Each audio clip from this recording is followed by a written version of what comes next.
Need to onboard new users? Here's how you can do it in easy steps. Step 1. Log in.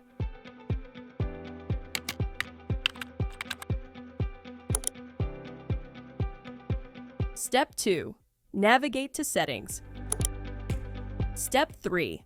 In the submenu, select Users. This is your user management hub. Step 4. Click New User at the top right corner to start adding a new team member.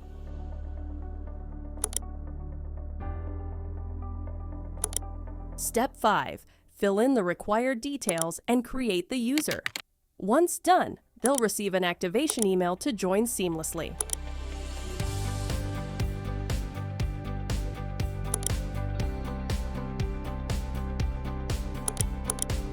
Step 7. Need to restrict access? Simply block a user with one click.